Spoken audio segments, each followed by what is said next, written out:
Okay, welcome everyone to the April meeting of the Cowcatcher Division. We've got a great meeting going on today. We got a terrific clinic put on by Pat McCarthy on railroad time. And I want to thank you all for coming. I can see the Giffords just showed up. Okay, before we go any further, I'd like to thank Texas Western. And David, would you have any announcements or anything like that? I do. Are we good on this mic? Yeah, turn it on. Yeah, I will do that. You got a green light. Got a green light. Got a green light. Do that from here. Yeah, you're fine. You're good. Just Okay, everybody here? Yeah. Okay, first of all, welcome to the Texas Western. Who's here for the first time? Other than you. All right, thank you all for being here. Please take time after the meeting to walk around the layout and look at some of the new things that are happening and in progress. I have to tell you a little funny real quick. I was talking to Steve Gratke, and he was pointing out something. He said, how long has that been there? That's fairly new, right? And I go, well, December of 2022. So sometimes you can walk by something and not really see it. So take time today to look around and see some of the things that are going on the layout. The other thing is this steam locomotive we talked to you about a few business meetings ago. That was donated by a gentleman named Ben Benda. Well, Ben donated that to us a few months ago, and he passed away about 3 weeks ago. We're sorry for his passing. His family has indicated that they got a lot of condolences and a lot of love for people that had known Ben for years. He was involved in the Grapevine Railroad in restoring the steam locomotive up there. In fact, he was the supervisor of the steam shop in renewing that particular steam locomotive. So a lot of you knew Ben. We're sorry for his passing. His wife also indicated that beside their house, they had a travel trailer that was parked on railroad ties. She says they've sold the travel trailer, but they would love to get rid of all those railroad ties. So if you or the club that you're in or anybody that you know is wanting some railroad ties, let me know after the meeting and I will give you her number, Mrs. Benda, so that you can contact her directly and talk to her about getting railroad ties if you need any. But anyway, thank you. Okay, one more thing involving the Texas Western. As you all know, the division has been very, let's say, blessed with a pretty good return from the convention. And we want to pay that forward or pass that on. And so your board of directors has voted to make a $500 one-time donation to the Texas Western. So David, I'm presenting you that check right now. Thank you, Dick. You're very welcome. Thank you. Thank you for everything that Texas Western does for Division 1. Thank you. Thank you, Division 1. We appreciate you. Your other check's in there too. Sir? Your other check's in there too. Okay. Okay. Thank you. the other check, two checks up. Yeah. Okay, now I'd like to welcome any new members or guests that are attending for the first time. Carrie, you want to stand up? I know you're going to be a new member. Can you tell us a little bit about yourself? And So I visited last time. Would somebody hand on the microphone, please? All right. Or go up to the mic? Yeah. I go to the mic. Thank you. All right. So I visited last month as well, but the membership guy wasn't here, so I haven't joined yet officially. So I'm still a visitor. Gary Hawker is the name. I live in Richland Hills. I'm currently building a train building on my back half acre that I'm going to build a couple of engaged layouts in. So looking forward to learning more from everybody around, and just want to be a little bit more part of the railroad society around the local area. Thanks. well, very good, Carrie. Welcome. Good to have you with us. Thank you. And how about members joining us via Zoom? Marty McCoy, Pat McCarthy, Robert Mangrum, and Mr. Mackey. Welcome, everybody joining us on Zoom. Pat McCarthy, thank you again for doing the clinic. Happy to do it. Thanks, guys. Looking forward to seeing what y'all do. Okay. Okay, thank you, Joyce. Thank you, guys. Okay, another couple announcements. Did all of you see, Sorry. It's not anybody from the Railroad Club. David, it's for you. did all of you see the announcement that came from NMRA regarding a new social benefit with Grouper? It came out about 2 weeks ago. Trapper, you saw it, I saw it. And what it is, it's a Grouper is a healthcare organization focused on social interaction. And there is a program available to NMRA members who are on Medicare, who have a qualifying Medicare Advantage or supplemental insurance plan. And essentially you sign up with Grouper, you give them couple bits of information, and they will pay your NMRA dues for you. I signed up a couple weeks ago, I got approved, and I'm expecting a check in a couple weeks. So, Mike Mackey, do you want to expound upon that benefit from NMRA a little more?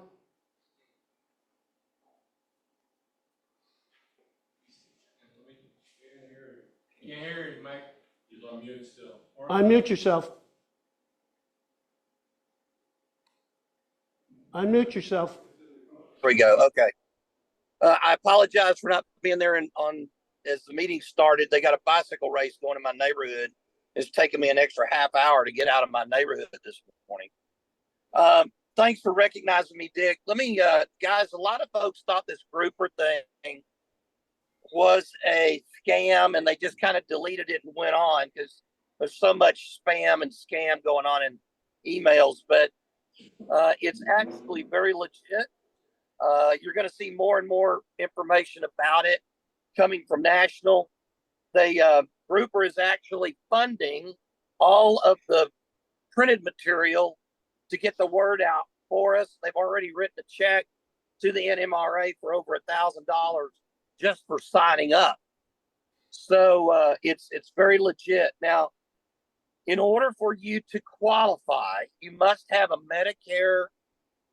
You must be in Medicare Part B with a G supplement.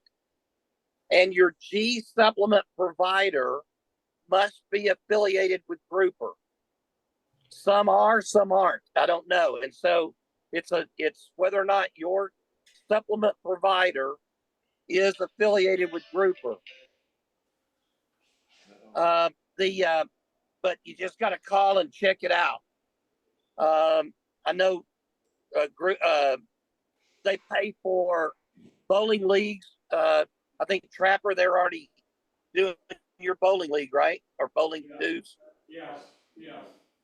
They do all kinds of social interaction for health benefits. And that's where we found out about them and signed up for it as another benefit. Now, I'm not sure. I'm going to go ahead and pull the curtain back a little bit. But we're thinking that if you're a member of a 100% club with Grouper, they will also pay for your club dues as well. But you got to be a member of a 100% club, like the Texas Western. And if you do so, then they will pay your club dues. But we got to get the first hurdle, which is to get you signed up with your Medicare supplement first. So check into it, look at it. It's a good additional benefit for being a member of the NMRA. Thanks, Dick. Okay, thank you, Mike. So, Trapper, go ahead. Answer to that point, y'all all know that I bowl quite a bit. And we got a card from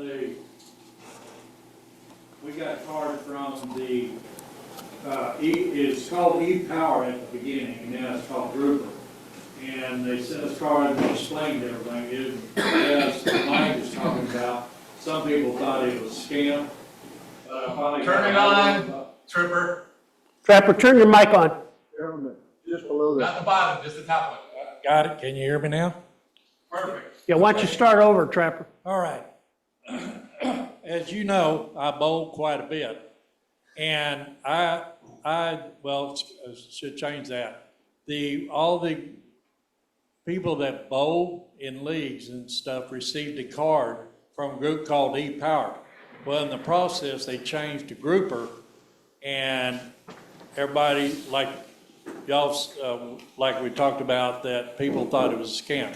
But it is not, and I set up, and they paid my dues for my, not the league, but the national dues for bowling. And I get a check, what do we say, about 2 or 3 weeks after you sign up? It's very legitimate. And Mackie told me about the one doing the railroad national deal. So yes, if you get that card or get an email about it, fill it out, do it, because it is in fact, I haven't received my check yet, but I should be any time right now. Yeah, the check is in the mail, Trapper, and that's the way I am too. My check's in the mail. But I signed up mid-March, Yeah. I did and first of March. I expect it in a couple more weeks. Yeah. Okay, thank you, Trapper. What's the catch? No real catch. Well, it's a benefit. They get, you got to give them your Medicare ID. Some people may object to that, but it's a legit organization. I'm just wondering how many ads a day are you gonna be bombarded with? Unknown, Clarence.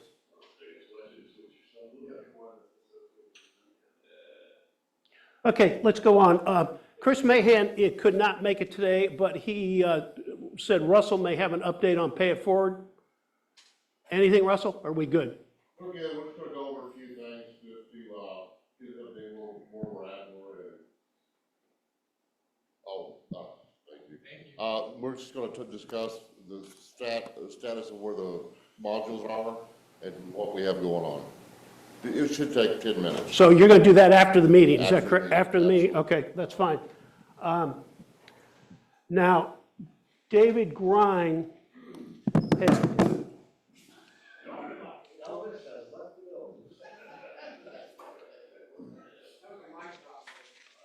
David Grine had to leave the meeting early, but he and I have... Let me start with his treasurer's report. The beginning balance was $26,442. We had $351 in expenses. We had $148 in receipts. So our ending balance is $26,238. On April 4th, Grine and I went to PNC Bank last week, and we deposited the proceeds from the convention, about $22,000 into a CD that's going to be earning 4.75%. So we felt that was a good way to protect the windfall we got in those proceeds and also generate some income for us. The return should be, David says, the return should be about $700. Well, that'll be ongoing as long as the interest rate starts at 4.75. It will probably drop in the upcoming months, but we'll keep renewing it and continuing on and putting that money in the treasury. Any questions on that? Did you get a 1 or 2 year CD? No, it's an 8-month CD. That was the best we could do at PNC. And to say that it's difficult to open up an account at another credit union or bank is an understatement. There's a lot of requirements as far as bylaws go, years of minutes and things like that. Since we had an account at PNC, we thought that would be the most straightforward way to go about it. But thank you, David. Any other questions? Okay, good. So let's move into a couple of announcements for the region. The Galveston Rail Fest is coming up at the end of the month, April 27th and 28th. It's conducted by the Railroad Museum down there. It runs on Saturday and Sunday from 10 to 5. It's a great show, great museum. If you're in the Galveston area, please support it. Dwayne, AP talk? There's nothing with AP other than put it in the paper, give you some work. Okay. So we're pretty dry, the pipeline's kind of dry? Yes, sir. Okay, well, I met with my division AP manager last week and started working on my electrical and scenery. So maybe I can fill that paperwork up next month. It's about time. Words of encouragement. Thank you, Dwayne. Appreciate it. I wouldn't expect anything less from you. Okay, so let's move into the question and answer period, which is, we want to know who's having problems with, anybody having problems with something on their layout, and do they need some advice? Any problem you're having, everything's running perfectly? Man, oh man, what a great set of modelers we have here. Everybody's railroad is running perfectly. Okay, tips and tricks. Dwayne, do you have a tip and trick course? Yeah, Microphone. yeah, I'm heading for it. All right, we're on. We're live. One of the things I've seen some guys do here recently is they'll have a bad casting of some sort, or they'll have a pile of little things laying around on their workbench, and 9 times out of 10 that gets thrown in the trash. I'm like, okay, take that little pile, take that bad casting, set it up on a flat car, and take a single layer of unperforated Kleenex. You can find some that doesn't have some fancy pattern stamped in it, and something without aloe or whatever other stuff they put in these things. And pull that Kleenex apart, and you can paint that and turn that into a tarp. And you can take that bad casting and turn it into a tarp load very easily.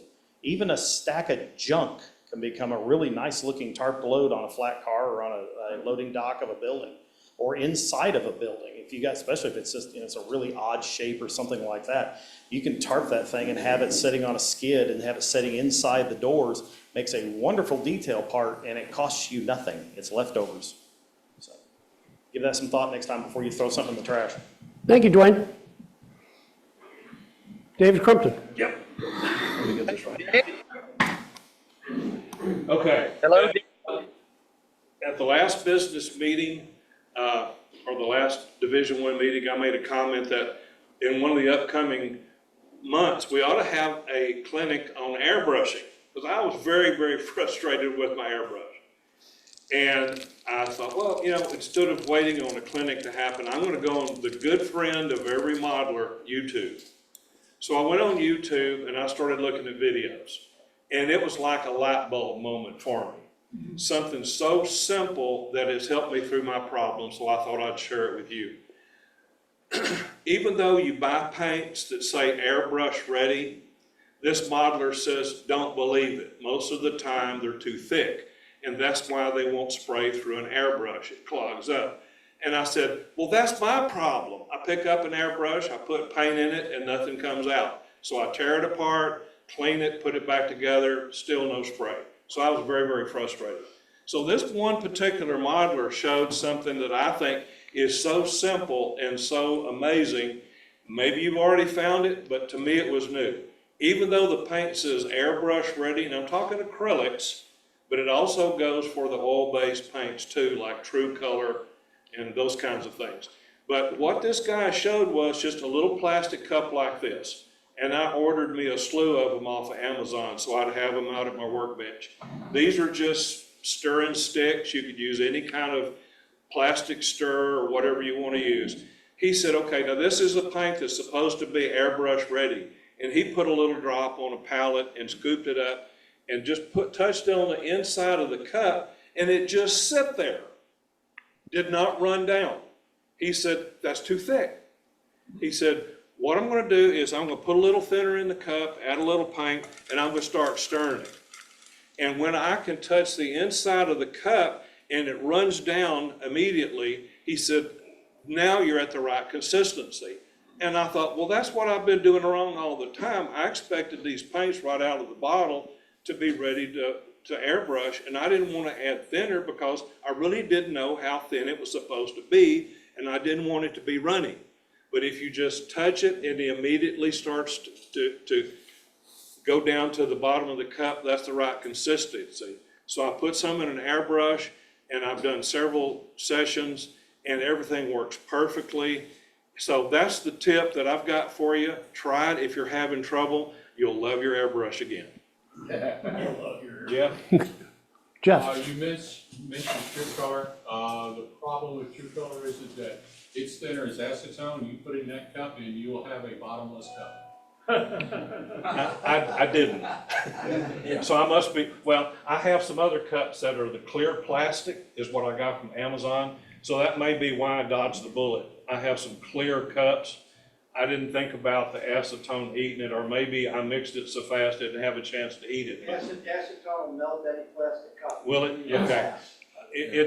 And I did some, I haven't done any with acrylic yet, but I did some with True Color, and I used the thinner that True Color sells, but it didn't eat up the plastic, so I don't know, I got lucky. What I learned from the military modelers is that you can use oil-based paint on plastic. What you do is they spray a very fine coat and let it sit, and that acts as a barrier. Oh. And I'm here to tell you, I've painted about 20,000 tie plates with flow quill, plastic tie plates with flow quill. If you apply it with a brush, it'll curl right up. But if you spray it lightly and then come back, it will work. Okay. Be ready for it to melt your cups. Mine didn't, maybe I had a cup that didn't react well to it, with the thinner. After you've diluted it and used it and you have some left over, don't pour it back in the bottle because it'll ruin the whole bottle for you. Oh, what does it do? When you say ruin it, does it affect the consistency of it? Yeah, Since it's already a little thinner in it? Yeah, it will literally ruin the paint. It doesn't like having thinner sitting in there for any length of time at all. Okay, good tip. Speaking of paint, I don't know, trying to look for a microphone here. I don't know if anybody likes Scale Code. They are now, it was sold and is now being produced in Florida by a new company. And there's a company called Model Car Finishes in North Carolina that is now going to be producing the Tester's Model Master enamels and float wheel railroad colors. All right, I don't know if any of you like custom painting or used to do that, but Scale Coat, which was a go-to for painting brass, they have now been bought out by a group of individuals in South Florida, and they're going to introduce it over the next year. It's going to be sold through Walthers. And there's a group called Model Car Finishes in North Carolina that is doing the Tester's Model Master and Float Wheel Railroad colors, but we're probably about a year away. So if the acetone base paints are giving you fits and you wish you had Float Wheel and Scale Coat, you know, take good care of yourself over the next year and you should be able to have those back again. Okay, thank you, Jim. Tom? I actually have a problem. I've got a friend who is wanting to rehab some of his old Bachmann locomotives, which have the steam locomotives, which have the cracked gears in them. And although I've been somewhat successful with putting a bushing on the cracked gear and getting it to work, there also is an SLA printed alternative to the gears and the axle things. However, the SLA parts seem to be very fragile and almost want to split as you try and assemble it. And I wondered if anybody knew what the correct interference fit was for something like that, or if in fact they've had any luck with like annealing it with some additional heat. Okay, thank you. What is SLA? Stereolithography. Okay. 3D print. I'm sorry. Okay. That's the old term. Any help for Tom on that? I'll keep experimenting. Okay, do that.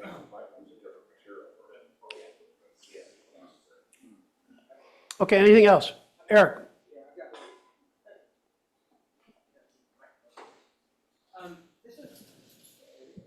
Do many of y'all use CA the cyanoacrylate to Sure. put stuff together. And this is one that I just learned this week, because for my light boxes and my 3D models, I use CA a lot. And I'm not the world's best gluer. I'm very bad at it. And have you ever had that white residue that comes up from using CA? Okay, I learned 2 ways this week to get rid of it. One of them, you can use sesame oil and put on it. And the other one is WD-40. And it will make that white residue basically disappear. So, Spray it on and wipe it off. spray it on and wipe it off. No. And sesame oil smells good. Yeah, Okay, well, thank you, Eric. I was a little bit worried about using the sesame oil simply because you have a food product on something on your layout, so. Yeah. Okay, thank you, Eric. Show and tell? Anybody got something for show and tell? Russell?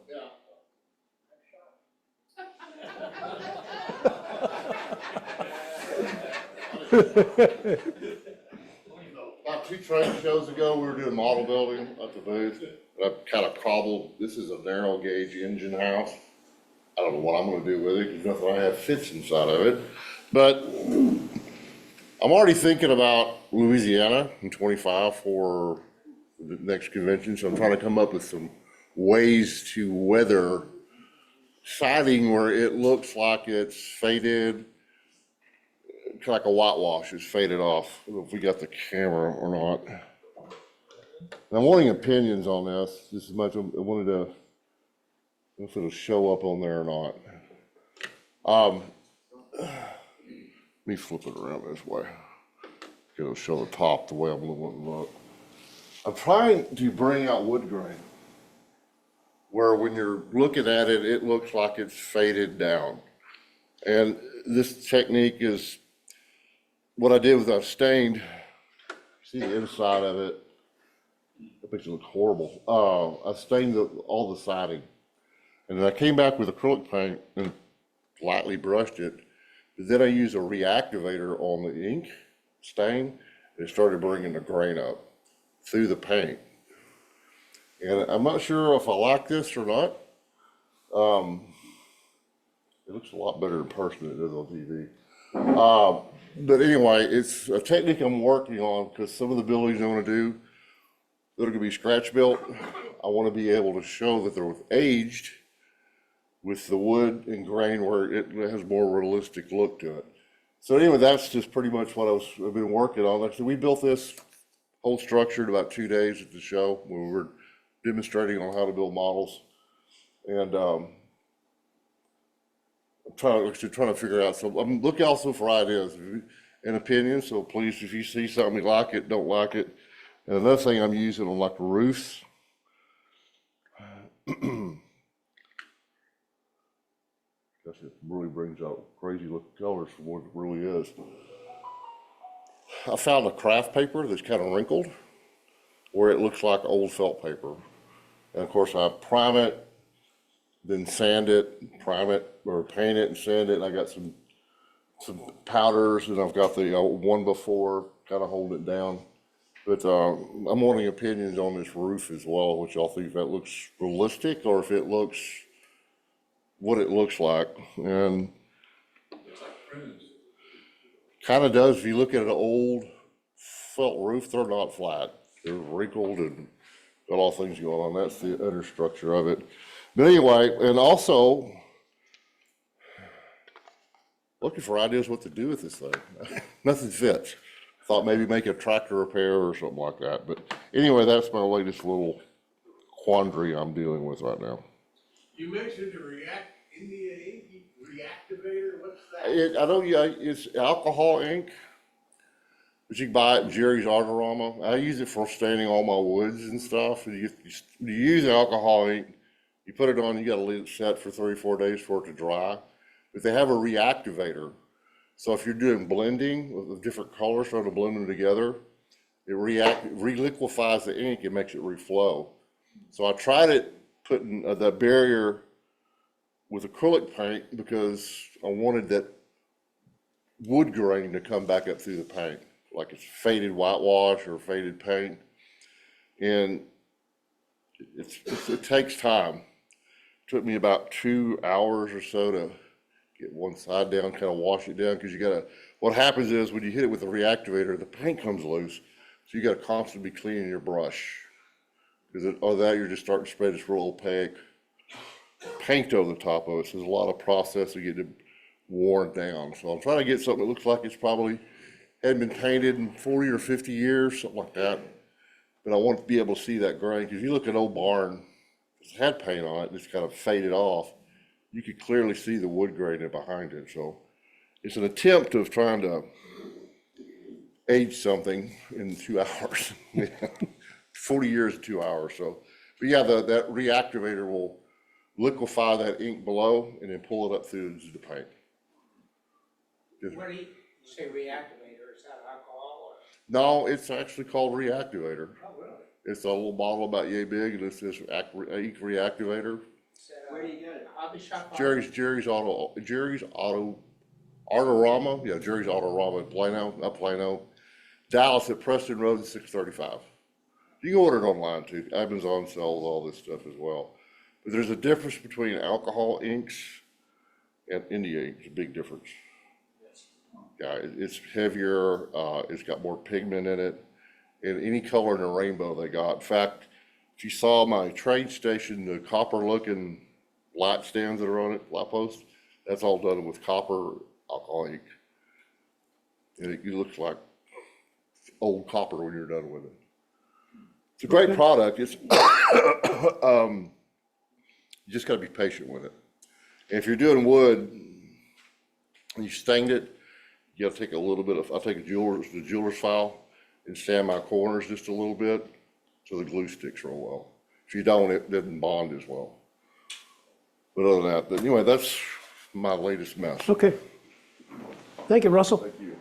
Steele? Anything for show and tell? I brought that 080 back. I've added some things to it. I put a caboose on it, and Steve here wanted to look at it again. Thank you, sir. And we're gonna run it after the meeting, so you all can listen to it and see the lights work. Okay, and there's a building up here in, who? Jeff Palmer. I was working on an article for MRH. They sent me I didn't realize that there's a product on Woodland Scenics called roomettes. And so I was supposed to do a roomette. So they sent me the building and the things inside. The thing that about it is that if you look in through the windows, like you're doing a downtown scene or something like that, whether it's a small town or big town, you actually have something behind the glass there to look at. The detailing for it and stuff like that was kind of fun. I did a gravel roof, but the kit comes with all of the LEDs to light the rooms. So it's kind of it's a neat concept. There's a couple other buildings I want to play with to work with the idea, but this was, like I said, it's roomettes, and they actually come as kits on Woodland Scenics. So if you go out to Woodland Scenics website, look for the buildings and the DPM series. Keep in mind the DPMs, they're terrible as far as their edges are concerned. You want to file it off, flatten it out so that you will actually get square corners. Otherwise, you get anything but a square corner. But anyway, it was that and the lightning. Then I just knocked my sign off. But it's the ability to be able to light the inside if you want, like for an evening scene or whatever. And the roomettes themselves are cardboard. Now, I don't know, when I showed it, I didn't, yeah, I'll pick it up here in a second. I'm big on about light. You're gonna get bleed through on the buildings, on the roomettes themselves, okay? I hit the corners there because it's perforated corners and it showed more light. Because what I did is I blacked out all the rest of the windows in the kit. And it does not come with those particular two items in there where I have all the wires plugged into. This kit came with the building, the roomettes, and 8 lights. And so I organized it and did all the things you do to it to make it worthwhile. But it adds character, it adds life to a structure. Otherwise, you just got a building there. But if you're going to have the window where you see through it and it's not fogged out like we do a lot of our windows, it's nice to have something behind it. For years as modelers, we've been doing it with photographs. Like take a photograph, bend it through here, and so that if you look through the window, there was something behind it. It added character, added life to the building. Anyway, this is one of those things I'm trying, and it'll be a two-part article in MRH. I'm not sure exactly when, because since I haven't submitted the article yet, it's hard to get a published date. FYI, because it's something to look into. The room aspect, like I said, it may work for you, it may not. I have been a person that I build wood models. I don't generally build plastic kits whatsoever, but the roomettes would work on them too. If you want to put it behind it. And they have storefronts where, like you've got shelving and stuff in there, and they've got various kinds of offices, houses, and so forth. There's about 19 different roomette sheets that you can get. So if you should look at it, it's an opportunity to look at something and kind of go from there. But anyway, roomettes.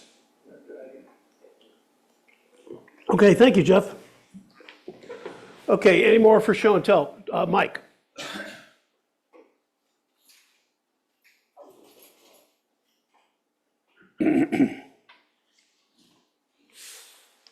Mr. Cranda, Yes, sir. can you pull up a website, fineartbypeter.com? So, you guys know that back in January, I had a health concern come up, and I've been on the mend on that, and thank you for all the get well wishes and everything that I've been getting. One of a friend of mine up in Idaho that I met through model railroading, and some other people in model railroading, a friend of Dwayne's introduced us. He's done some clinics for us on occasion. Rich Mossholder. Scroll down. No, Fine Art by Peter, all one word.com.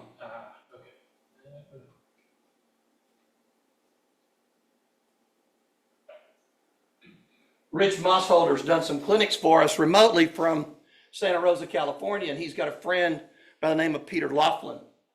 And there you go. Peter has started doing other types of artwork, and blow up that second picture. There you go, right there.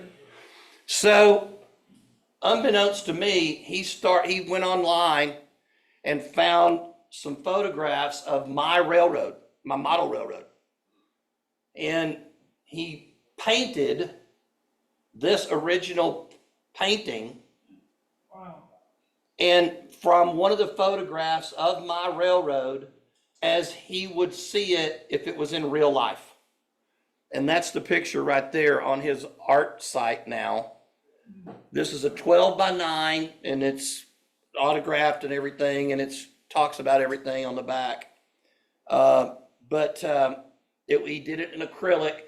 He did it in about 60 days, unbeknownst to me, and lo and behold, on my birthday, on March 28th, I get home from attending the baseball game with Dwayne at opening day.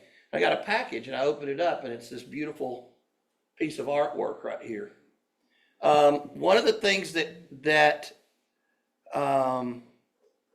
Peter's trying to do here, and he wants to do, is on commission, if you've got a photograph of your model railroad, he's taking that image and converting it to how you see your railroad through your eyes.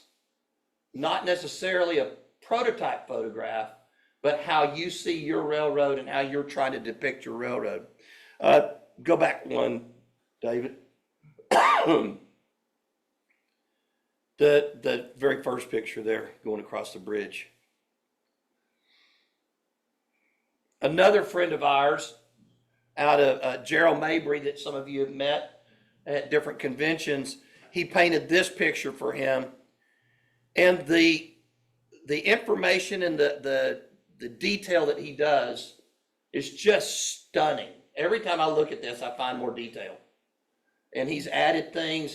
There's people in the picture that weren't there, everything. Yeah.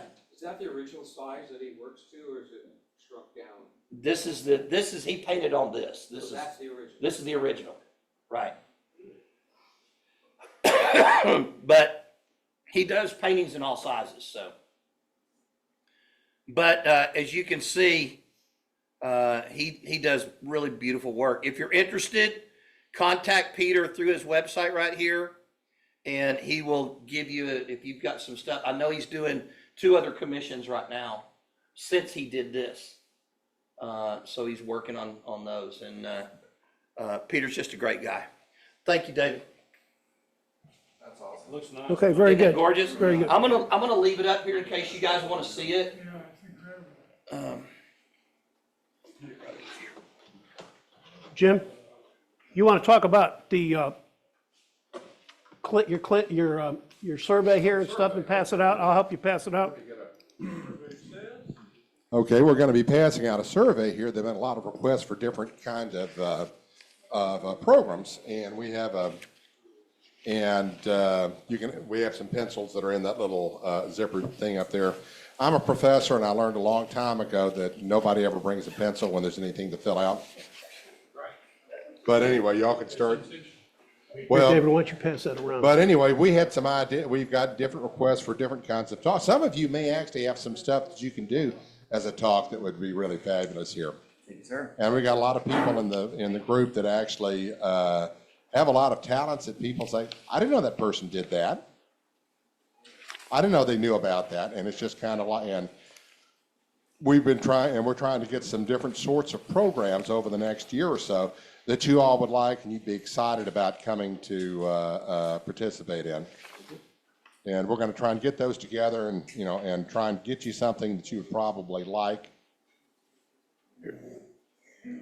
So anyway, let me and we'll go ahead, and the pencil should be kind of moving around here too. I don't know where the zippered bag is. Okay, it is around here, okay. So I don't know who actually is the keeper of the microphone.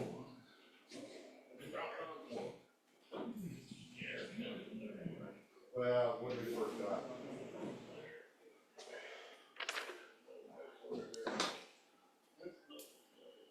So if everybody would fill this out, and I passed out a lot of extra forms, so if you bring your completed forms up and put them on the table, and the extra forms I'll put over here on this shelf. The blank ones, if you put up there, we'll collect them after break. And Jim will try to work that into the programs. Okay? Anybody need a pencil? Everybody good? Okay, it's about 10:45.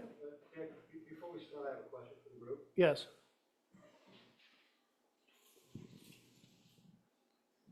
Does anybody print out their own decals? Anybody? You do? Dwayne does. He raised his hand. Dwayne, where are you? Thank you, everybody. That's it. That was it? Yeah, I'll talk to them. Okay, okay, so let's take a break. Everyone, the donuts and coffee are in the back room. Don't forget to feed the kitty. And we'll pick it up about 11 o'clock for the terrific clinic. Thank you. Okay, today our clinic is on railroad time, and it's presented by Pat McCarthy, who lives in Jackson, Mississippi. He got his start in model railroading in Dallas at Hall's Hobby Shop. He presently serves as the superintendent for the Magnolia Division of the Southeast Region. He's also a member of the National Railroad Historic Society and the National Association of Watch and Clock Connectors. He began collecting railroad standard pocket watches when he inherited one of these beauties from his grandfather, who is a civil engineer for the KCS. So let's welcome Pat McCarthy. Pat, thank you for joining us. Hello, everybody. It's good to see y'all. I know I've got a lot of longtime friends in that group, and it's kind of glad to be home, even though I'm only doing that from the distance.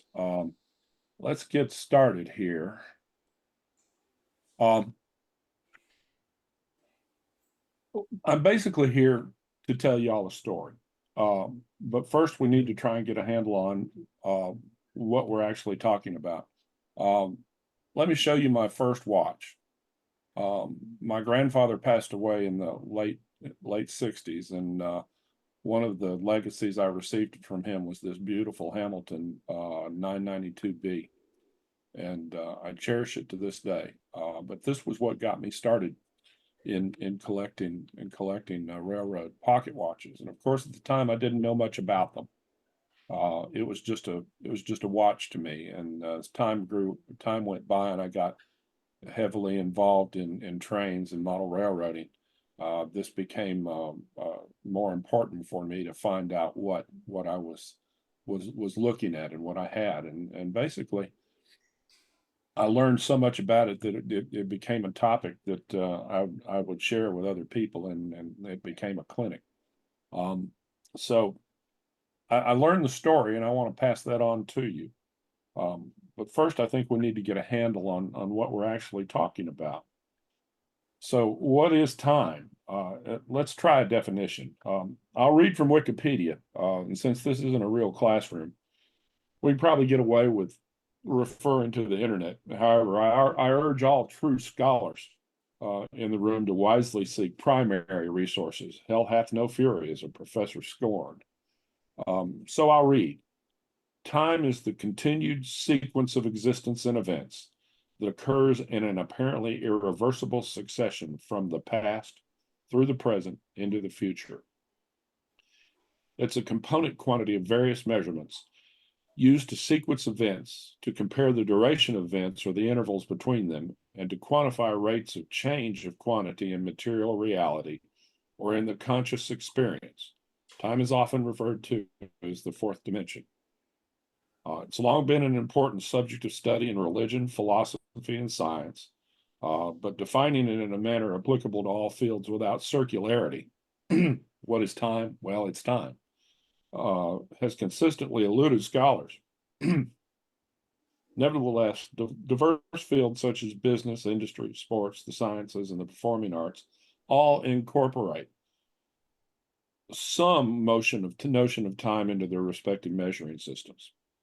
Time in physics is operationally defined as what a clock reads.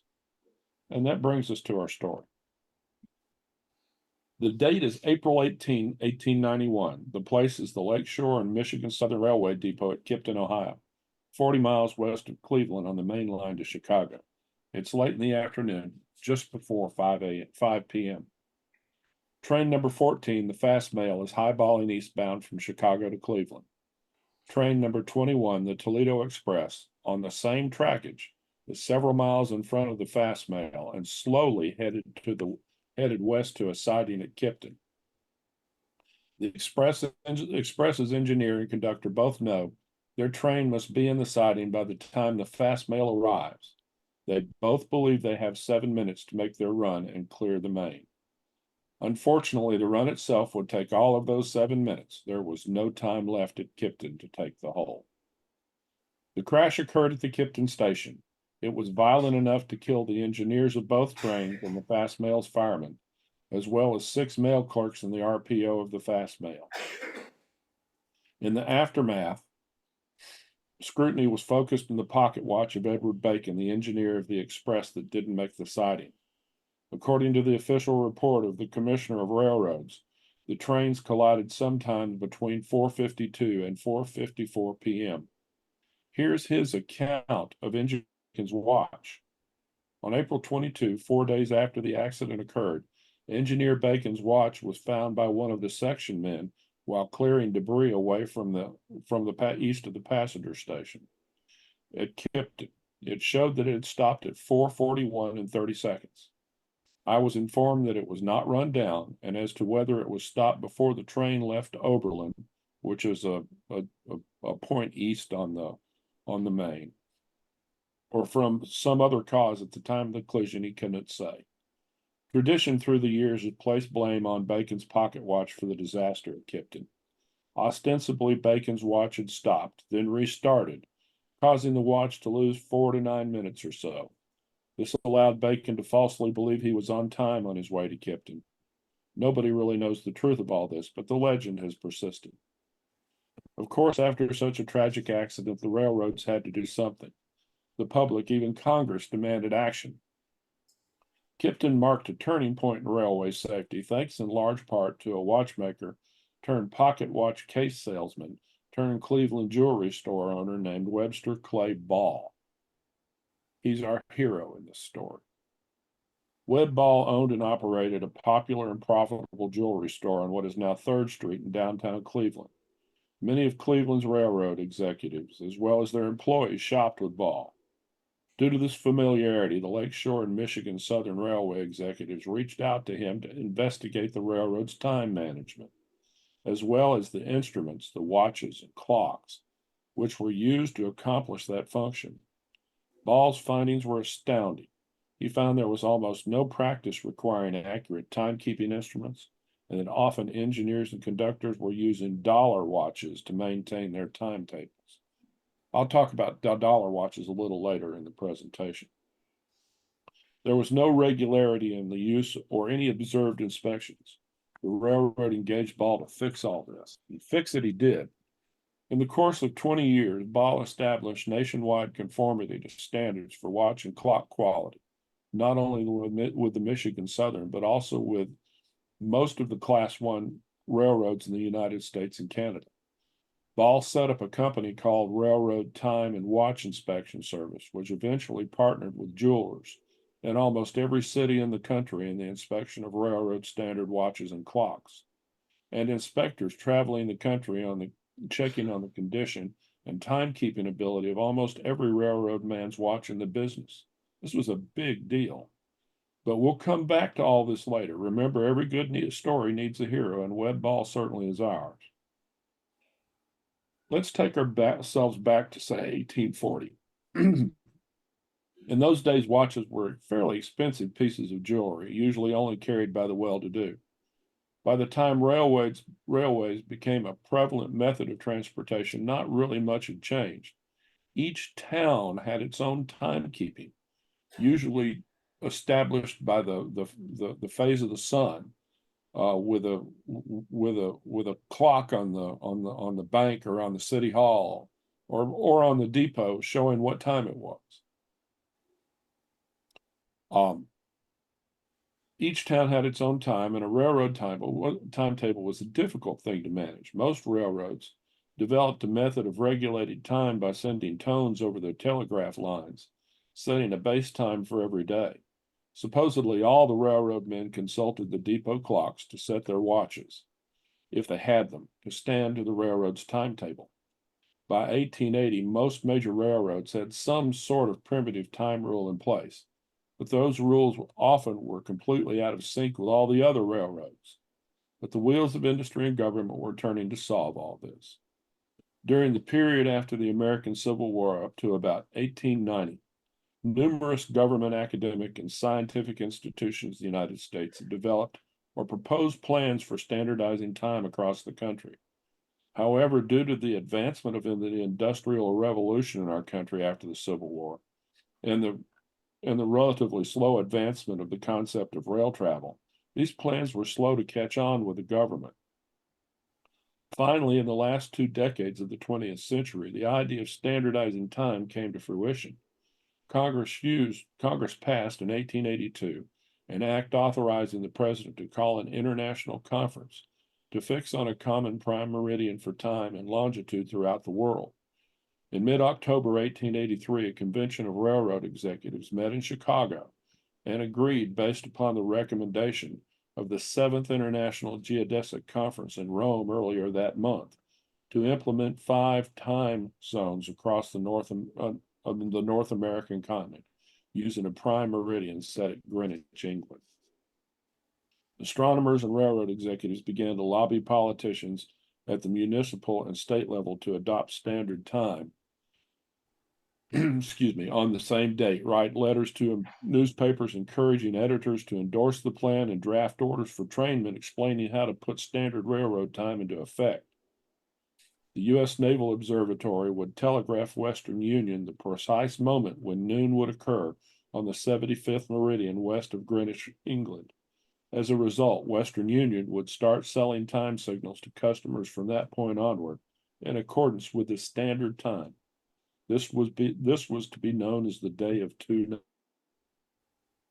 So let's summarize for a minute. We've covered a lot of ground since we started here. First, we know that the Industrial Revolution had overcome the United States, and for that matter, the entire world, since the Civil War, and that has been mostly through the progress of the railroads. Excuse me. Second, we've learned that due to advances in communication, basically the telegraph and transportation, industry, government, the sciences, and other fields have found a need for dealing in time with larger, more connected world, and have sought excuse me, hang on. And have sought to solve those problems by establishing time standards, which would include the establishment of a prime meridian, GMT, and 24 worldwide time zones to regulate and establish functional time. We've also learned that a tragic train wreck in Ohio brought the need for time standards for and among the railroads into high focus. And finally, we learned that an enterprising jeweler named Webster Ball is ready to take advantage of all these things to establish a literal empire across North America, both setting the standard of quality and reliability of railroad timepieces, and then selling those same timepieces. And all this brings us to the rest of the story. Let's get back to Mr. Ball. And here we're going to be talking about the actual watches themselves. The original watch standards he established were 17 or more jewels, that the watch be lever setting. In other words, you don't set the watch with the crown at the pendant. You set it with a small lever that's located on the inside of the case underneath the watch crystal bezel. Adjusted to 3 positions with the pendant up, the dial up, and the dial down. Adjusted to temperature and isochronism. A Breguet hairspring, a steel escape wheel, a double roller escapement, face with a winding stem at 12 o'clock. In other words, it couldn't be a watch that you pop the cover open. It has to have an open crystal on. And perform within a limit of error not exceeding 30 seconds per week. Now, to give you some relative comparison of what 30 seconds per week means, if you go down to the jewelry store and buy yourself a Rolex, and you need to have some cash to do that now, that watch is regulated, and its accuracy is confirmed by an agency of the Swiss government titled COSC, and that designation for a fine watch is greatly desired by these large watch companies. Not every watch is regulated and certified to that standard. That Rolex standard is that COSC standard for that Rolex you just bought is plus or minus 5 seconds per day. Now, if you take that $25,000 watch you have in your hand, and its accuracy is plus or minus 5 seconds a day. If you add that up, that's greater than the 30 seconds per week that Ball established for reliability and accuracy 100 years ago. Prior to September 1st, 1921, only conductors, engineers, yardmasters, assistant yardmasters, and foremen of switch engines were required to carry these standard watches. After that date, that list was expanded to include brakemen, flagmen, train porters, firemen, hostler, just basically anybody that had anything to do with the movement of trains had to carry one of these standard watches, and that had to be inspected on a monthly basis. So Webb Ball in 1891 realized he was at the right place at the right time with exactly the right product.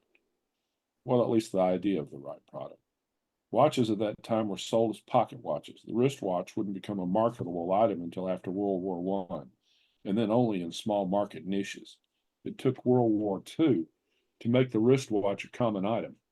At the turn of the century, the pocket watch market was controlled pretty much by the big three, Waltham, Elgin, and Hamilton. The American Waltham Watch Company was located in Waltham, Massachusetts, and was founded in 1850. They began making fine railroad quality watches in 1883 and continued watch production until 1957 upon the closing of the factory. The fine old building still stands in Waltham as part of the Waltham Watch Company Historic District. The Elgin National Watch Company was founded in 1864 by six Chicago businessmen in the town of Elgin, Illinois, 35 miles northwest of the Windy City. The town of Elgin provided 35 acres to the company to build the new factory, and they delivered their first pocket watch in 1867. They continued making watches until the company closed 100 years later. During that time, Elgin had produced more than half of the pocket watches built in the United States, excluding dollar watches. And we're talking about millions of pocket watches. Let's talk about dollar watches for that matter now. The dollar watches were practical mass-produced timepieces intended to be as inexpensive as possible. Trademarks of dollar watches were their simple, rugged design, a movement which either had no jewel and a sale price of about $1 from 1892 until the mid-1950s. They were made by numerous companies with trade names such as Waterbury, Ingersoll, Westclocks, and many others. Their great advantage in the market was that they were so cheap and cheaply made.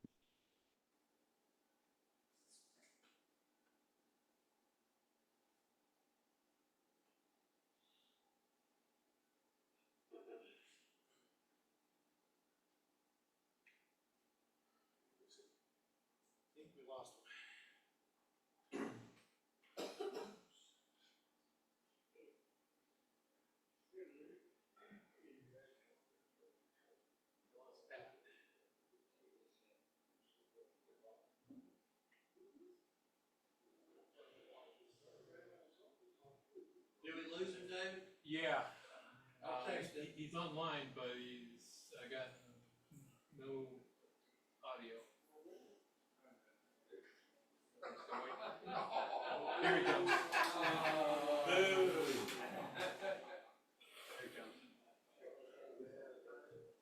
I'll clap for that. That was good. Am I back? You're back. There you are. Okay. Let's see where we're. What was the last thing I said? Cheaply made.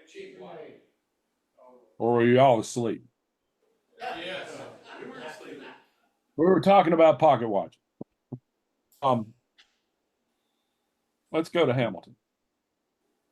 Hang on. The Hamilton Watch Company was established at Lancaster, Pennsylvania in 1892. The company was named after James Hamilton, a Scottish-born attorney who laid out and founded Lancaster County, Pennsylvania. He was the original owner of the site where the factory was situated. You'll find that there were many pocket watch companies operating in the United States during this period. The price of pocket watches had lowered to the point that most men and many women desired to own one, and the demand was great. Hamilton produced extremely high-quality pocket watches, and over the years became the standard of the trade. Later in the company's existence, they began producing several lines of wristwatches and became well known for their excellence in that market. Hamilton survived until 1869 when operations in the United States were ended. The company continued to make watches in Europe and was eventually acquired by the Swatch Group.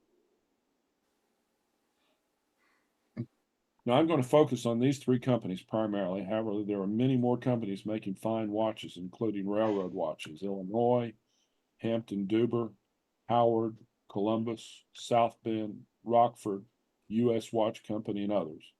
All these made pocket watches that met most railroads' requirements for railroad standard watches. Now, how does Webb Ball fit into all this? Just a quick search of railroad watches on Google will return tons of photos for Ball watches. What gives? Well, Ball found a niche. After establishing his time and watch standards, he found he could take advantage of his position and the watch industry's method of selling watches. See, jewelers got their inventory generally piecemeal. They got their cases from the watch case companies, primarily Keystone, Fahey's, J. Boss. There were others. Their movements came from the watch company or the watch manufacturers themselves, along with their dials. With all these separate parts, the jewelers would then sell the customer on the different elements and put the watch together. This gave the customer almost infinite choices in what his watch would be. So Ball's original jewelry business in Cleveland grew to become the Ball Watch Company. Ball used movements from the top American watch manufacturers, including Hampton, Elgin, Hamilton, and Waltham, which were ordered to his specifications and resold under the Ball name with a Ball dial. The official railroad standard was Ball's trademark grade for railroad grade watches. The final testing adjustment of almost all Ball watches was done by Ball, not the original manufacturer, and these watches were coveted in the railroad industry. So let's actually look at some watches. I told you I'd tell you about dollar watches, and I described what they are, but here is one. Most of these watches come from my collection.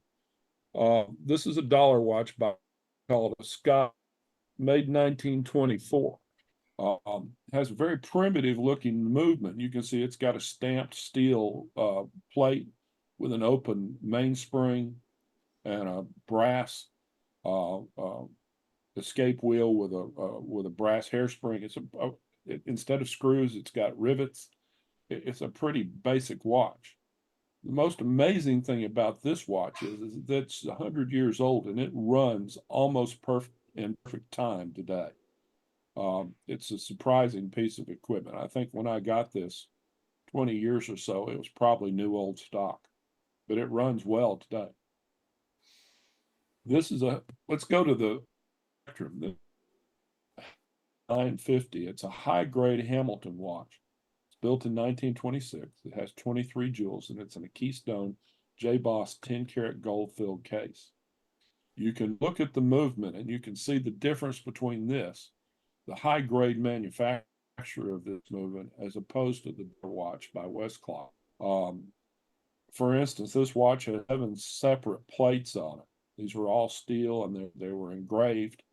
They were all very, very beautiful watches. Gold main train wheel and balance wheel.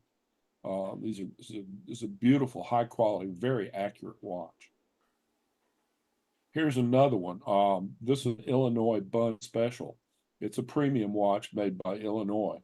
That company eventually was taken into the Hamilton Company.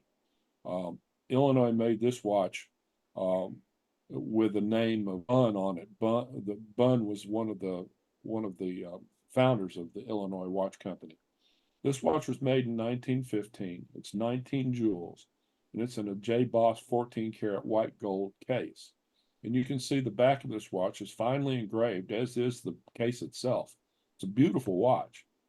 The reason I want is the gorgeous sunburst engraving pattern on the plates and the movement.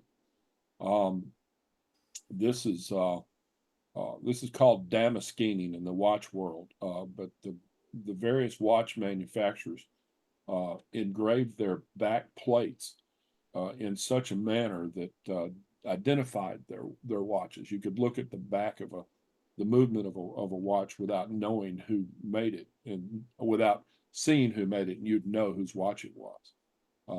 But this is one of the prettiest watches or watch movements that I think there is. Very, very nice watch. Fine watch. It's an Elgin grade 336. It's an earlier watch and it's a little larger. This is what we call an 18 size watch. The other ones that you've seen are all 16 size. This watch was made in 1911. It's 19 jewels, and it's in a Fahey's Montauk 18 karat solid gold case. You can see the difference on the movement in this, in that it's a solid plate, and the only instrument or part of the movement that you see is the balance wheel and the timing adjustment lever. The beauty of this watch is the solid gold case, and you can see on the back there's wear in that, and in most of this age you're going to see wear, but you can tell on these that that it's very finely engraved. It's a beautiful watch, probably one of the prizes in my collection. Next is an Elgin Grade 240 B.W. Raymond. This is another premium watch that Elgin produced in 1902. It's a 19 jewel watch, and it's in an Illinois 10 karat gold filled case. Let's talk about gold filled versus solid gold. Gold filled was a process. It's not plating, but it's a process where the manufacturer would take two very, very, very thin sheets of gold and laminate those to both sides of another thin sheet of brass. And once enough pressure was placed under that onto that lamination, they would then cast and forge the cases and the backs and the bezels for these watches. And that's when you look at an older gold-filled watch, you see wear that goes down to the brass, and that's called brassing, and you can see the extra wear that goes on that. It doesn't really affect the watch. It does affect the value somewhat. You can see on this BW that it's got another beautiful movement, very finely engraved, and this was another premium watch by Elgin. Look at the ball watches, because we talked all in his figuring out the market, that if he took advantage of his situation, that he started producing or selling watches himself. He wasn't making them, but he was assembling them. And in this case, this is a very early watch. It's maybe the oldest I've got. It's an 1899 manufacture. It's in a Keystone J-Boss 10 karat gold filled case. And this is the inside of the back, and you can see how it's identified in the 20-year guarantee against brassing on the watch itself. You can see all the engraving also on the inside of the back that the jewelers would put in there when they serviced a watch. The movement of this watch, one of those beautiful movements. Walt made the movement to ball specifications, and then applied Ball's requirements for their engraving on the back, and that's a circular engraving. The key trademark of a Waltham ball is the solid 24 karat gold disc with Ball's railroad standard hallmark on the disc. This is a later ball that was made in the 1950s and has a Swiss movement in it by a company called Record. It's a 21 jewel watch, and you can see that it is as finely made as any of the others. It's a premium watch because it's was one of Ball's later offerings. It's a very nice watch, and it keeps excellent time. This is probably the pinnacle of the Ball watch program. This is a Hamilton movement. It's a 999 grade movement. This was made in 1934, and it's a salesman's Keystone open face case. In other words, it's got a crystal on both sides of the watch. The salesman carry this around and show it to his customers, the jewelers and railroad executives, and without having to, and could display the movement without having to remove the back, and it made it a whole lot easier for him to sell his wares.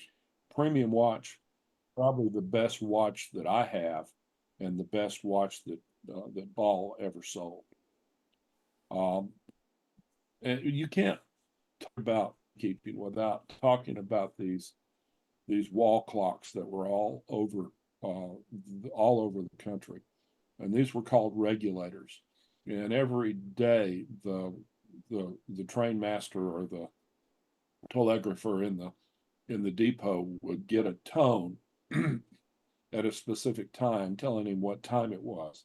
And his job was to go set the clock to that time on the tone gave. This particular clock is a Japanese regulator movement.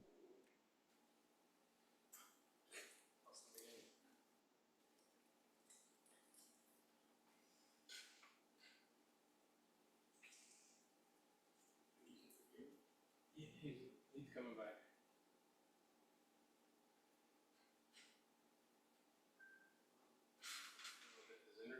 Are we back? You're back. You're back. Okay, let's share that screen again. Okay, we're almost done. This is a Sakosha regulator movement. It's pre-World War II.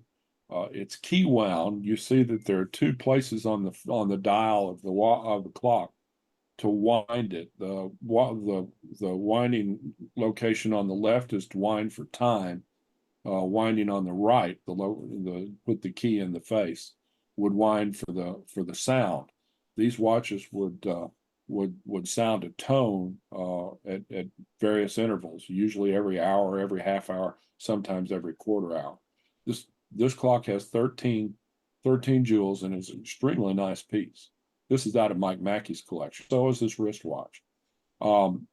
It's Japanese quartz movement. It's a later watch, post 1960. It's battery operated, but there were others that produced wristwatches at railroad grade. Hamilton and Ball both did.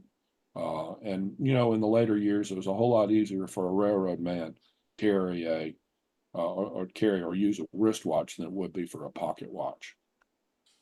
So that covers my presentation. I know there are some watches that Mike brought, including the wristwatch that I showed you. Please take a look at them. Be careful not to handle them. These are old, fine instruments. You drop one, you pretty much eliminate its ability to keep time. I'm open to any questions if you have any. I appreciate your attention and thank you very much for the time. Thank you very much, Pat. Excellent presentation. My pleasure. I had one question. What's the significance of the number of jewels in a clock or a watch, and what function do they perform? The jewels, and let me go back. I'm going to share again.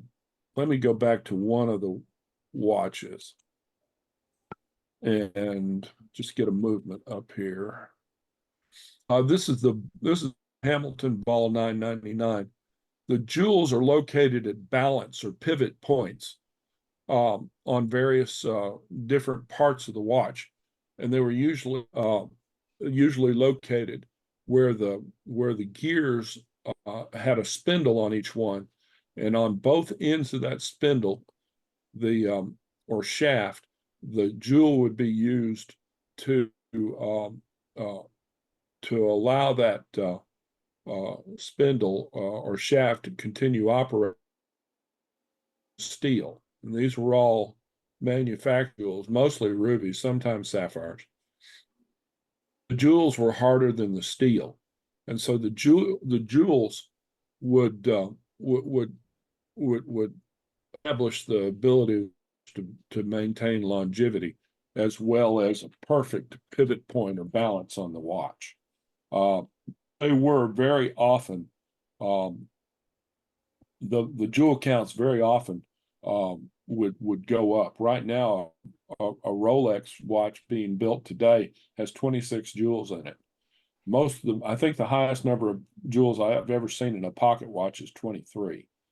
Jewels made the watches more reliable. Okay, thank you. Any other questions? What are the jewels made out of?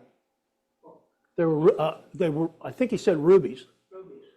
or sapphires? Sapphires, mostly rubies though. Okay, and Tom?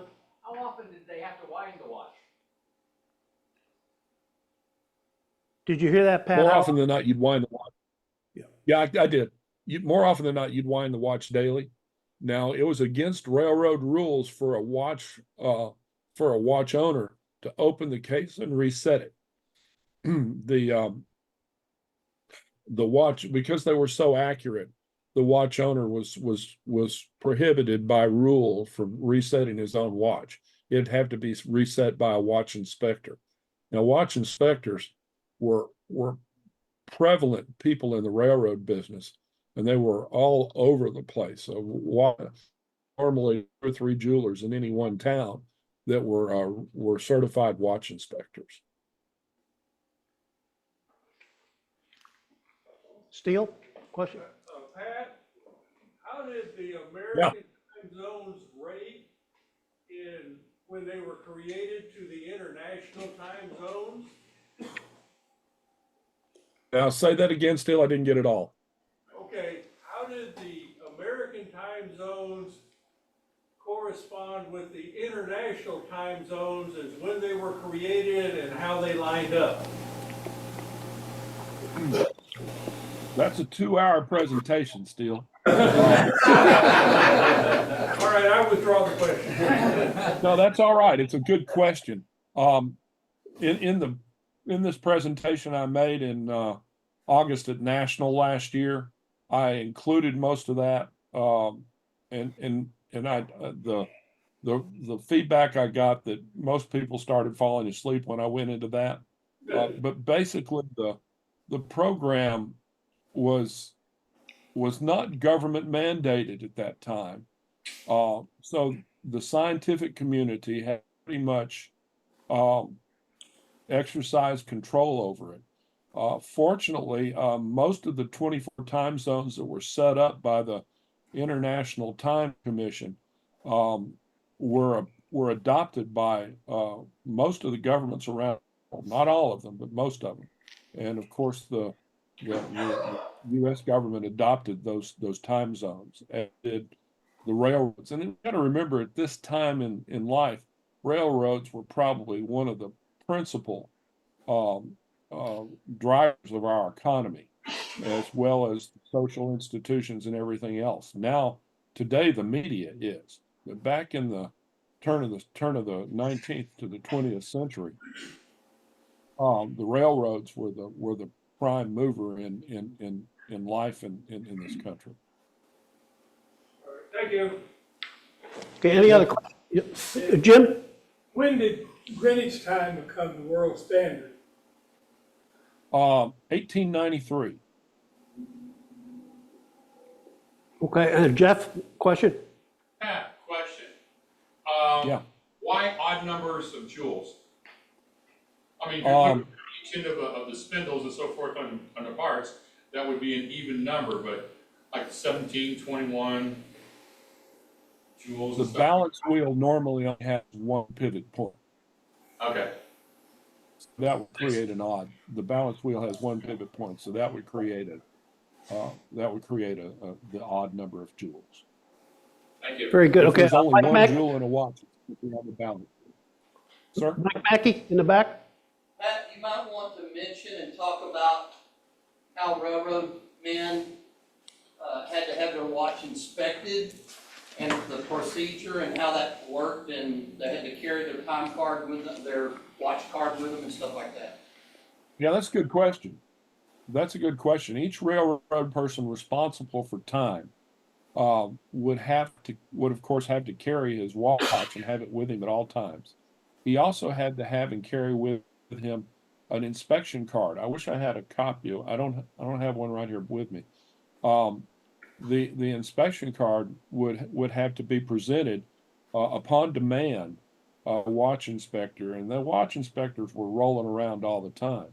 But an individual railroad man's watch had to be inspected at least twice, and he'd have to present this card when the watch was inspected.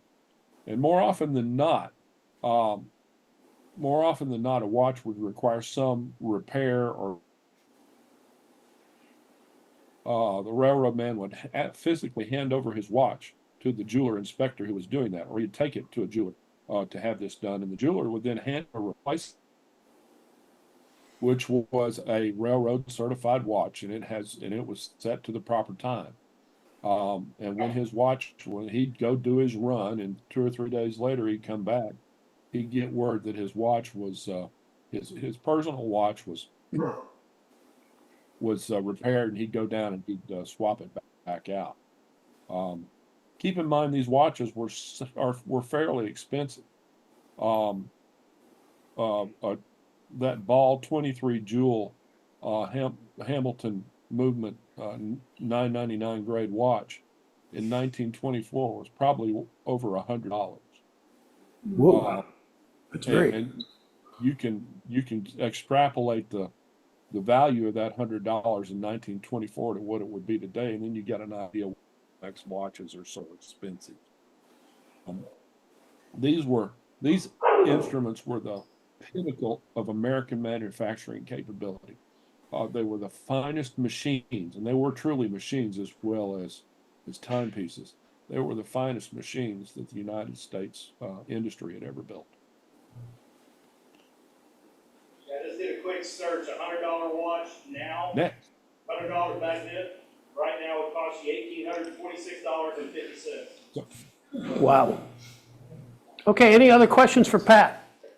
This gives you an idea.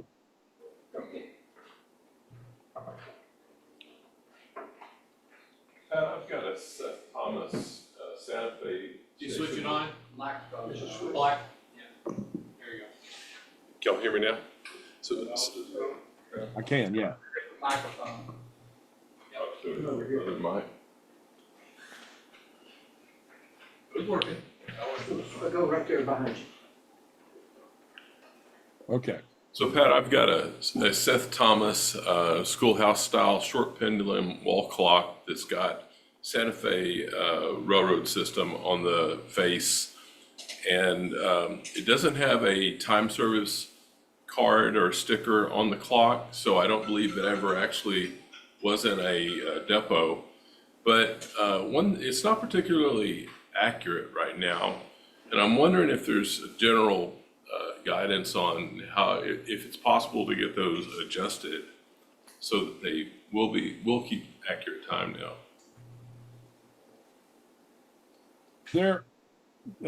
Excellent question. Clocks are there's a paucity of watchmakers around that can act, or that's the same for clock efforts. Interestingly enough, I think either next weekend or the weekend after next, the National Association of Watch and Clock Collectors is having an annual meeting there in Dallas. You might kind of look into that and see when that meeting's going to be, and you can probably go to their. They're sort of like the National Model Railway Association. They're going to have a train show sort of thing. They're going to have a clock show, and you could probably take your clock up there and have somebody look at it and give you an idea of who and what could be done with it, and who could do that. Appreciate that. Thank you. But there are experts that can help you time it. All right. Thank you. Yeah, I mean, there's no obvious place to adjust it, and I'm afraid to try to take it apart and experiment. So, looking for some guidance. Thank you. Okay, any other questions? Okay, well, let's give a big round of applause to Pat. Pat, thank you very much.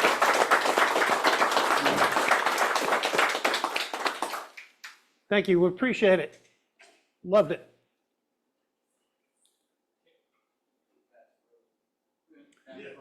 Yeah. Okay. Before we break up, there's one thing I want to tell everybody. We do have an open house at the end of this meeting. So I've got some, it's an N-scale layout, and it's built for operations, and I'll be passing out the address for it. It's David Grimes layout up in Denton. So it's well worth seeing. Dwayne and Jim, we were talking about a make and take for the group, and there's a couple of options. Dwayne, you want to go through the options? On a mic, please, yes. Figure I'll come up front, it'll be a little easier. Jim and Dick approached me about doing another make and take. So we kind of wanted to talk with you all and see what you might be interested in. I've got a few options for some small-ish structures. You can do like an old false front store or maybe a small company house kind of house. We also do speeder sheds. Now, speeder shed is something that just about every railroad's got at least one of. And there's some options on that one. We can either do one, I can either laser cut it like we've done in the past and we can put them together, or we can find a collection of doors and windows and get the material and you can build the whole thing from scratch. We did the speeder shed over in Division 3 a few years ago, and everybody built two of them. We made one in wood and one in styrene, so it gave you a chance to work with both types of medium and see which one you may like best. So that's an option as well. So we would appreciate a little input from y'all. If there's something special you'd like to have and you can't find a kit for it, let me know. Maybe it's something we can draw up and we can do it as part of the clinic. The one thing to keep in mind, the bigger you get, the more meetings it's going to take to finish it. And everything gets slowed down to the slowest modeler in the room. So we can do some pretty complex things if you all will commit to doing it. Now, I want to say this. We did the depot clinic here a couple of years ago. That was really popular. It took us 3 months to finish it, and most folks finished it. However, we did one because everybody talked about wanting to learn weathering and talked about wanting to learn scenery and all of that. So the division was lucky enough to find someone who was giving away boxcar bodies by the gross. And we got some of those. We did a series over 5 months of clinics. We started over here, and we did them over in D3 at the same time. We had 93 people show up out at Donna Orr's house, and we airbrushed the boxcar. We had, I think, almost that many here, and we got out here off the back patio, and we shot, and everybody got a chance to use an airbrush and airbrush the boxcar. You brought them back the next month, we did decaling. You brought them back the next month, we weathered them. You brought them back the next month, and it's so on. And what we ended up with in the last scene was you got a 12 by 12 piece of Homosote, and we taught you how to plant that as a maintenance of waste shed and do scenery. Now, I bring all of this up because I want to say how demoralizing it was as an instructor in this, that we had 90 some odd people show up for the first one. We had about 55 or so show up for the second one. We had about 20 show up for them. By the time we got done, we had 3 people finish it. Oh, it's like organic chemistry. So yeah, it's a little bit of a kick in the crotch to as a teacher to have nobody show up at the end of this thing. So I don't mind teaching these, but I would like to ask you guys to really commit to doing them. That's why we've tried making them really small little projects that we can do in just a month or two. But if you really want to do something bigger, like maybe the depot size building or something like that, I'm all in. Just want everybody else to be all in too. So How long would the speeder shed take with 2 materials? if you're doing it completely from scratch and we're doing 2 of them, it might take a second meeting. Mainly because with the laser cut kit, if everything's already cut out, you start painting it, you put it together, and boom, you're done. We can build one of the, I sat down at the booth at the Plano show and built one from completely, nothing started on it to done in, I think it was 51 or 52 minutes. Right there while I'm showing everybody, while I'm talking about how I do it. So it can be done in a single meeting if we do it kit version. If you're doing it from scratch, and if we put just like one big door to get the speeder in and out and maybe one window, you're talking a couple of openings and cutting out parts, and it'll probably take a couple of meetings to do it, would be my guess. Okay. But if you want to do something laser cut in a kit, whatever, we can do that, and I can do those in most scales. I have kind of drawn the line on doing G. Just G, and it's no offense to anybody that does G, it isn't meant like that at all. It's just that your construction methods are completely different from everybody else's because it's meant to be outside. So you're using different glue, different construction techniques, different materials, things like that. Question? I happen to know a guy who knows where some of those shells are for boxcars. Yeah, if we want to do some more of those, yeah. Got a case of them at the house. Yeah, Yeah, I've still got probably close to a dozen of them or so, because what I did every month was, if you came in and I was like, oh, I wish I'd known that was going on, I'd love to participate. Well, here's a painted one, decal it. Or here's one with decals on it, now you can weather it. So I was doing the one I was teaching with and a couple of dozen others, just in case somebody else wanted to come along. And like I say, we had 3 people in both divisions. You had 3 here and we had 3, I think we had 3 here and we had 4 or 5 over in D3 that actually finished it.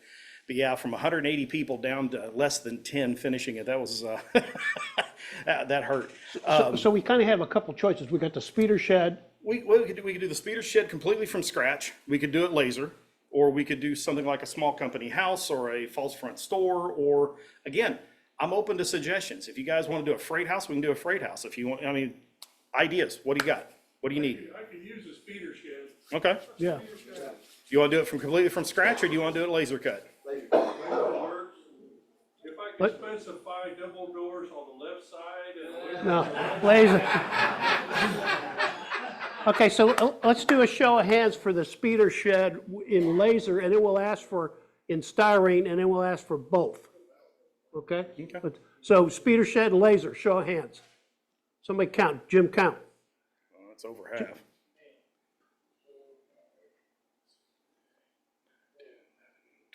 I got about a dozen, 13 maybe.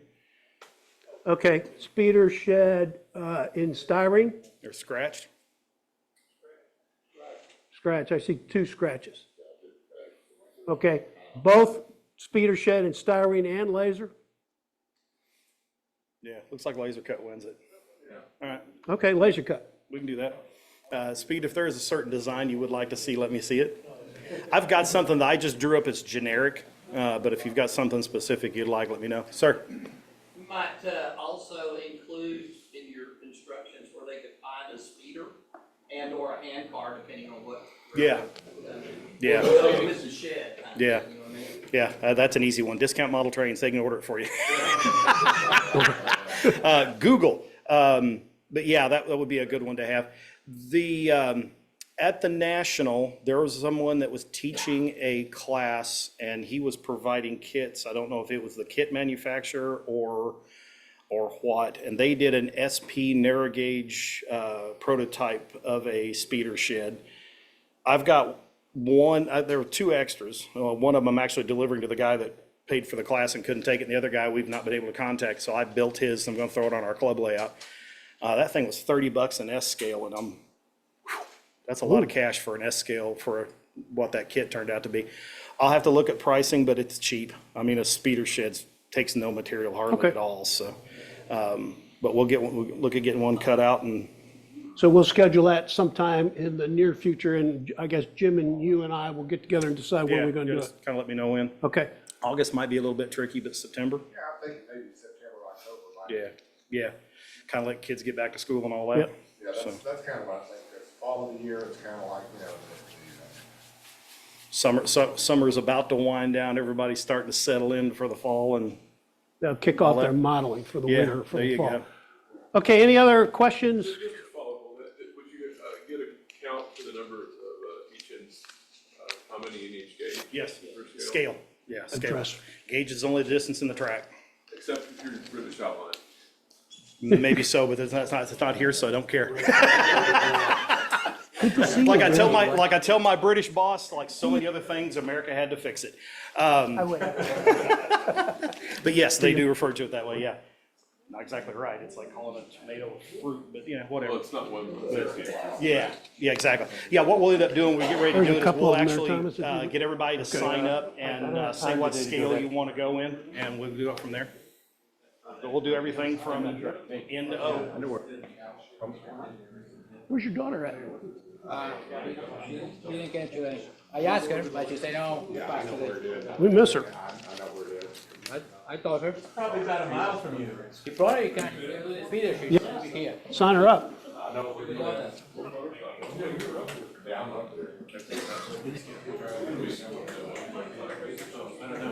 You're not. Yeah. You're. You.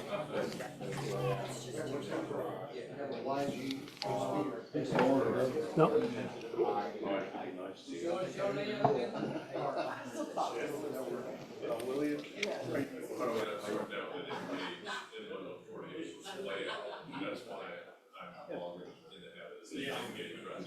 Okay, okay. Since addresses? Okay. But it's become so embraced. The weird part is it really seems to be two groups that do it mostly. It's in-scalers and O-scalers. I don't know why the HO guys never seem to say HO gauge. They'll say HO scale. They're like the NMO crowd seems to. If I eventually go to 130, it'll be okay. Okay, anybody need an address? Everybody got an address that's gonna go to Grimes layout? Remember, N scale, operating layout. It's from 2 to 5. Emphasis on operating. Emphasis on operating. Yes. It's not just something pretty. Yeah, it looks good. Okay, thank you all. We'll see you next month.